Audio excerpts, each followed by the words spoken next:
Welcome to the Weekly MindSweep number 205, Manage Your Mind, Belonging. Your brain wasn't wrong. The brain science behind why fitting in drains creatives and what true belonging feels like. When Chickbook Creative came online in 2020, I found myself trying to fit in everywhere. Not casually or curiously, I wanted in with the kind of intensity that makes you try harder than you should. I admired many of the groups that I joined. The people there were bright, polished, and respected. They spoke the language of success fluently, metrics, milestones, mastery. So I did what my ADHD pattern-seeking brain does best. I studied the room. I paid attention to how fast they spoke, how clearly their ideas landed, and which words got nods or made things awkward. Slowly and quietly, I started to notice that I changed how I expressed myself. I simplified my thoughts, held back my curiosity, and changed my ideas so they would be accepted instead of being fully honest. On the surface, it seemed like I belonged. I was invited, included, and sometimes even praised. But my brain and body were telling a different story. Every meeting took a lot of effort. Every time I spoke up, it felt risky. Every success left me tired instead of energized. At the time, I didn't have the words for this. These groups wanted results, not the way my mind works. Those are two very different things. Belonging isn't just about being allowed in, it's about whether the group can truly accept you once you're there. I wasn't failing to belong. I was trying to fit in somewhere that wasn't made for my way of thinking, and no amount of skill could change that. This experience brought me the gift of clarity. When you have to change yourself to belong, it's not really belonging, it's just getting by to fit in. Belonging isn't just a social preference or personality trait, it's a biological signal. In your brain, belonging sits where your social instincts and your threat detection system meet. When you feel connected, your brain can focus on creativity, reflection, and finding meaning. The default mode network, which includes areas like the ventromedial prefrontal cortex and the anterior cingulate cortex, helps you maintain a clear sense of who you are and how you relate to others. This network lets you think, this is who I am, and this is how I fit. But when you feel your sense of belonging is threatened, your brain doesn't stop to consider the details or intentions. Your amygdala and other brain networks start looking for danger in small social cues, pauses, changes in tone, unread messages, or no response. Instead of seeing these as neutral, your brain treats them as possible rejection. At the same time, the parts of your brain that help with language, understanding others, and making decisions can also stop working.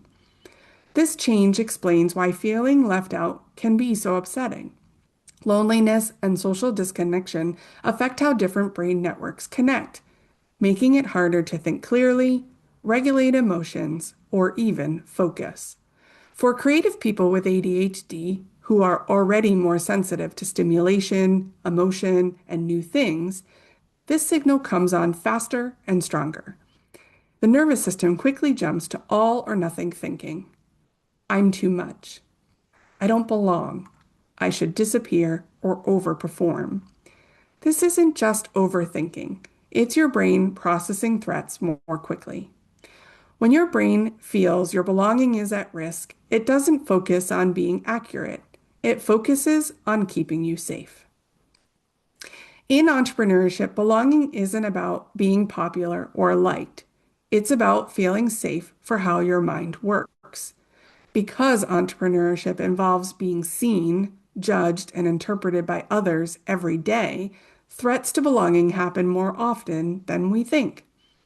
One common trigger is talking about pricing and proposals. If someone pauses after you share your rate or asks for clarifications, it can feel like they're judging your worth, not just your offer. For people with ADHD, identity and work are closely connected. In those moments, we might lower our prices, add more to the offer, or over-explain to feel like we belong again. Another trigger might be visibility and marketing yourself.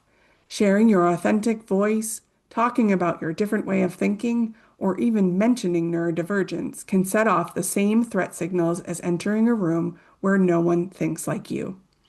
Even if people don't react, your brain might see silence as being left out. Group spaces can help you feel safe or leave you feeling unsettled.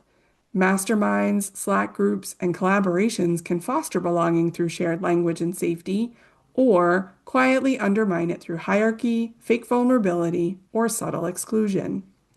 Brené Brown describes shame as the fear of disconnection. If they really see this, I won't belong. Adam Grant's research shows that creativity and idea sharing increase when people know they can speak up, experiment, and be wrong without penalty. Put together, the takeaway is simple and profound. Your brain does its best work when the environment signals that you can be fully seen and still belong.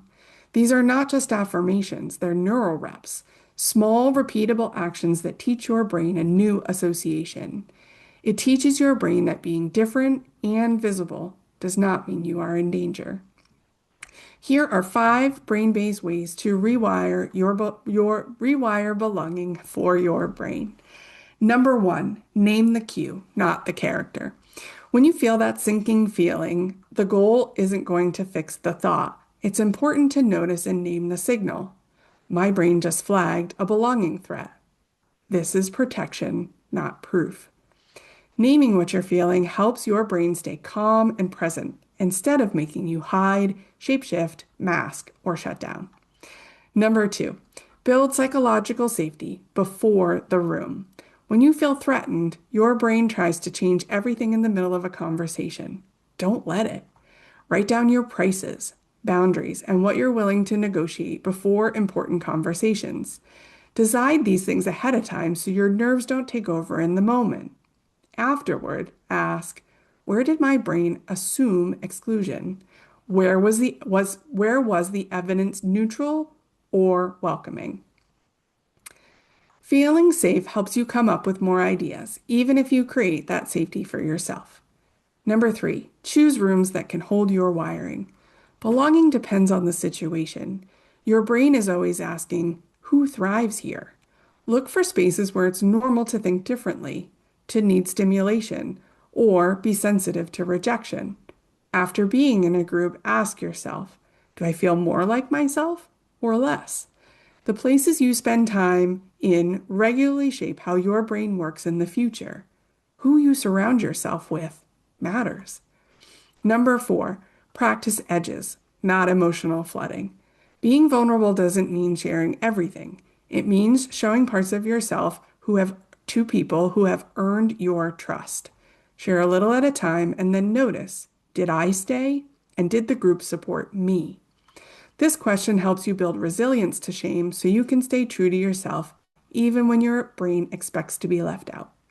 And number 5, script belonging for high threat moments. When you feel stressed, it's hard to improvise. Having scripts gives you support. Scripts support your thinking and make it easier to respond, slow down your reactions, or give your brain a familiar path to follow when you feel threatened. The goal isn't to sound perfect, but to stay calm and true to yourself. Prepare with an opener, a pause, or a boundary. An opener helps you feel grounded before you get feedback from others. It also helps stop the urge to over-explain to fit in. 2 examples might be, I tend to think out loud and connect ideas as I go. Feel free to stop me if you want me to slow down or clarify. Or, I'm going to share a half-formed thought, naming it as I'm still working it out. A pause line helps you stop and think before you speak. It keeps you present without trying to please others or withdraw. Here are 3 examples. That's a great question. Let me think out loud for a second. Or, I want to pause and make sure I'm answering what you're actually asking. Or, let me take a beat and come back to that. A boundary sentence helps you stick to your values instead of reacting out of panic. It keeps your behavior clear and true to yourself. 3 examples might be, I don't discount my rates, but I'm happy to adjust scope if needed. Or, I'm not available for that level of urgency, but I can respond by and give them a date and time. Or, I'm comfortable sharing that much and I'm going to stop there. Using clear language makes it easier to think and helps you act from your values, not from fear. A year after moving through rooms not designed for my brain, I stopped trying to translate myself and built one instead, the Chickbook Creative Community. It was the first space where I didn't rehearse before speaking, where I could share half-formed thoughts without apologizing, where I could jump tracks mid-sentence and name connections before I could explain them. And no one flinched. Someone even leaned in and said, "Wait, say that again. I think I know where you're going." No one asked me to tighten up. No one rushed me to the point. No one mistook my process for incompetence. My body noticed before my brain did. My shoulders dropped, my breath slowed, my ideas expanded instead of shrinking. That room became a community of belonging. It wasn't perfect, and not everyone thought the same way, but it was a space designed for how our brains actually work. The safety of thinking in nonlinear ways was not a problem. Curiosity wasn't seen as disruptive, and talking through ideas out loud wasn't something to apologize for. For the first time, I didn't have to change myself to belong. And if you've ever been wanted for your results, but not for your process, if you've ever been included, yet still felt invisible, and if you ever wondered why success felt so draining, your brain wasn't wrong. You are not being too much, you are not broken, and you are certainly not failing to belong. You are trying to fit in with rooms that valued only your output, not your wiring. Belonging isn't about being picked up by a group. It's about choosing or creating a space that works for how you think, create, and connect. That's not just a change in mindset, it's wisdom from your nervous system. Belonging isn't something you earn by performing. It's something your nervous system recognizes when it's finally safe. Your body already knows where you belong. Trust it.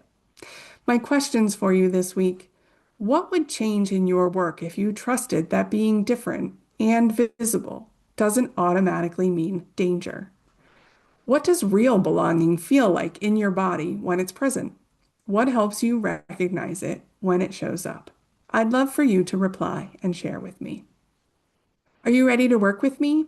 I work with creative and neurodivergent entrepreneurs who are tired of forcing themselves to fit into systems, strategies, and spaces that were not built for their brains. Through MindSweep mapping and small group experiences, we slow things down, make sense of what your nervous system is signaling, and build a business that supports how you actually think and work. If you're curious, let's start with a conversation. No fixing, no performing, just clarity. Your brain, your business, mapped.